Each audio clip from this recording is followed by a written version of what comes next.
Hello. Well, welcome to today's episode of Living English, which is a very special episode because it's the last episode of the series. And today we'll be looking at ways of saying goodbye, as well as how to talk about what you'll be doing in the future. And of course, we say goodbye to Anne, Sarah, and her family, who we've come to know in our drama, Sisters and Brothers. So here's today's episode. See you again.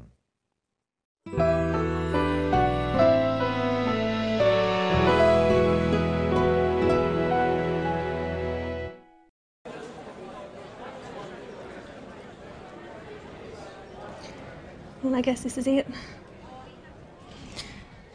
Sarah, thank you so much for all your help and for your kindness. Please, don't mention it.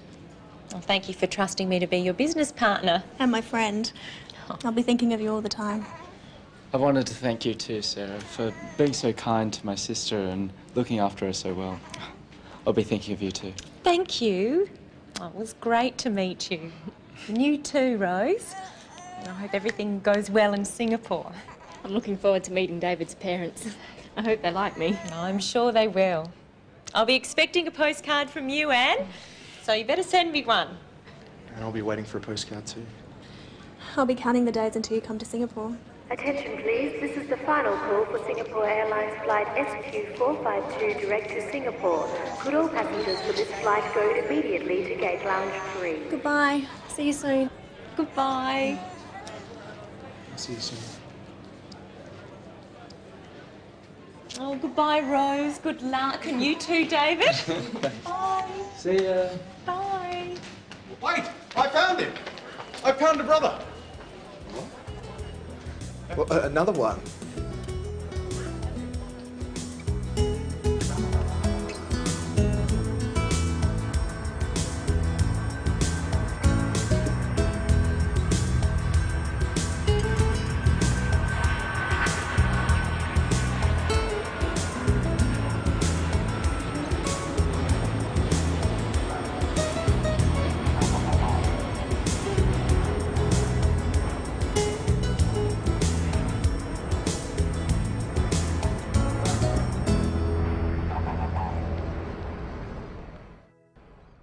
Well, our detective wasn't much use. I wonder if Anne will see Steve again. I wonder how David's reunion with his family in Singapore will go. And will they like Rose? I'm sure they will. First, let's look at how Anne and Sarah thank each other. Sarah, thank you so much for all your help and for your kindness. Please, don't mention it. Well, thank you for trusting me to be your business partner. Sarah thanks Anne for her help and her kindness. You can thank people for things they give you or show you. Practice saying, "Thank you so much for all your help" with the clip. And for your kindness. Thank you so much for all your help and for your kindness. Now, in this episode, people talk about what they will be doing in the future. Let's find out what Anne will be doing. I'll be thinking of you all the time. Anne says to Sarah, "I'll be thinking of you all the time." I will be thinking of you. She uses will, so we know it's the future. And the ing ending on think tells us this is a continuous tense. She doesn't say, "I will think of you." This could be just one time. But I will be thinking of you means Anne will think of Sarah all the time or often. She won't stop thinking about her. This is called future continuous tense. We use it to talk about continuous actions we'll be doing in the future. Practice saying, "I'll be thinking of you all the time" with Anne in the clip. I'll be thinking of you all the time. And what will David be doing? Listen. I'll be thinking of you too. David will be thinking of Anne too. Practice with him. I'll be thinking of you too. And what will Sarah be doing all this time? I'll be expecting a postcard from you, Anne, so you better send me one. Sarah will be expecting a postcard from Anne. She won't be expecting it just at one time, but all the time until it comes. Here are two more examples of the future continuous. See if you can hear them and work out what Steve will be doing and what Anne will be doing. And I'll be waiting for a postcard too. I'll be counting the days until you come to Singapore. Steve will be waiting for a postcard too. He will be waiting for a postcard as well as Sarah. Anne will be counting the days until she sees Steve again. Practice with me at home. What will Anne be doing? She'll be thinking of Sarah. What will David be doing? He'll be thinking of Sarah too. What will they be doing? They'll be thinking of Sarah. What will Steve be doing? He'll be expecting a postcard. And what else will Anne be doing? She'll be counting the days. When Anne says she'll be counting the days, she means she'll be waiting impatiently because she really wants Steve to come to Singapore. I wonder why. Hello, Michelle. Hello, Brenton. Hello, everyone. Well, you look pretty loaded up. What have you got there? Well, today is a day for goodbyes, and our episode is all about the airport. So I thought we would look at some words and phrases to do with travel and airports.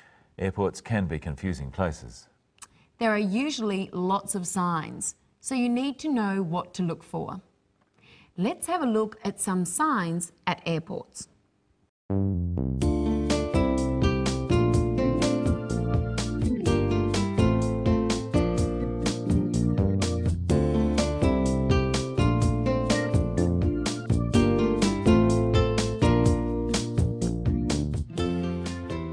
It is confusing, isn't it?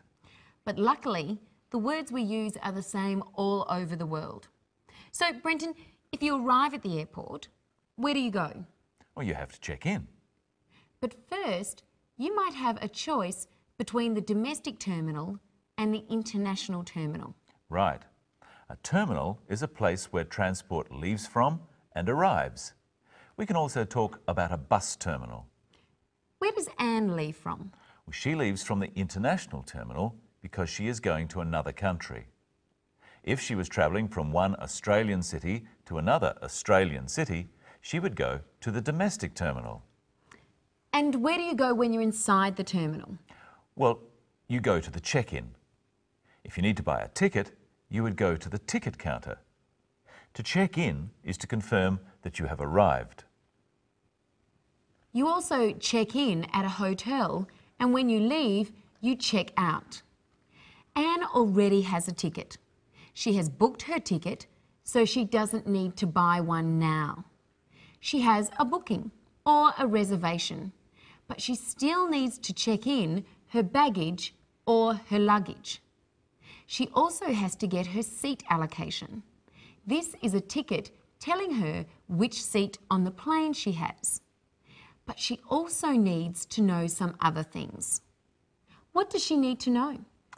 Well, she needs to know what time the plane is leaving and where she has to go to catch it. How can she find that out? Well, the airline official will tell her. Yes, and there'll be an announcement. And the information will be on the TV monitors in the airport. Let's practice the language for this. So I have my ticket and I have my luggage.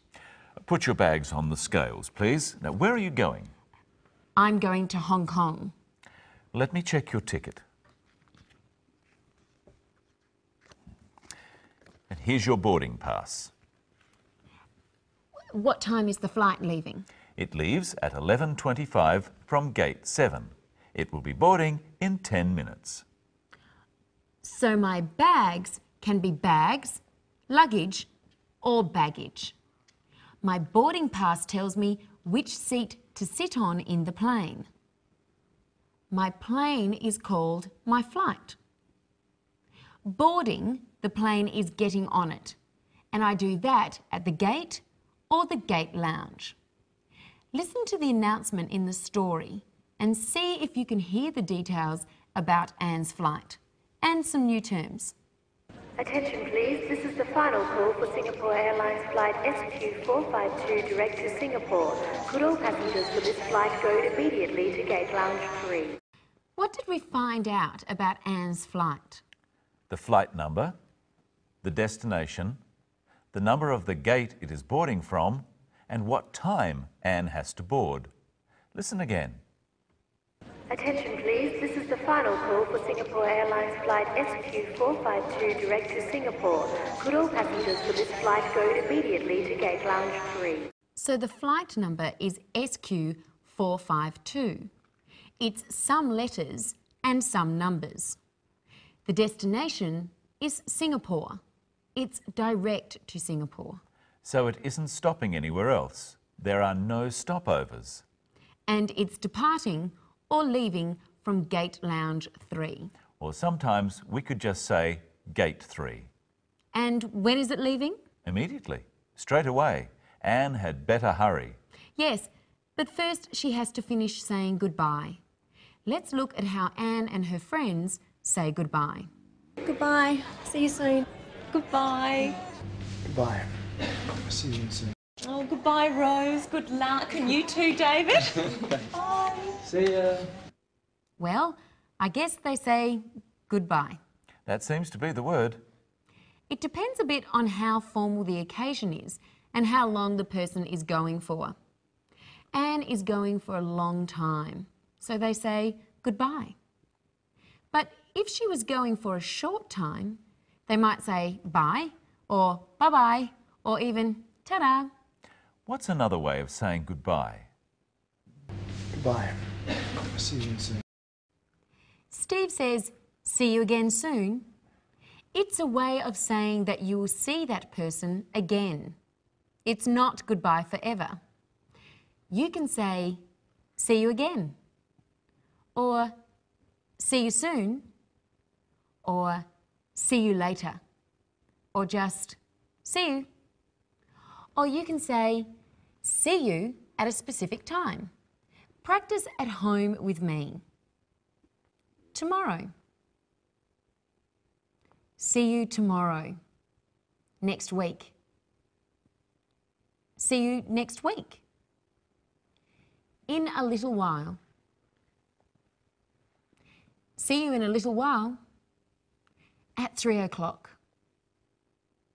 See you at 3 o'clock. Sarah also said good luck. You might say good luck to someone who is going to do something difficult. And we've got something difficult to do, Michelle. Yes. Now we have to say goodbye. We've come to the end of this series of Living English. We hope you've enjoyed watching and that you have learned some English language. And I hope you will be able to keep practicing your English and that you will find it useful and fun. Thank you for watching. We've certainly enjoyed presenting the program.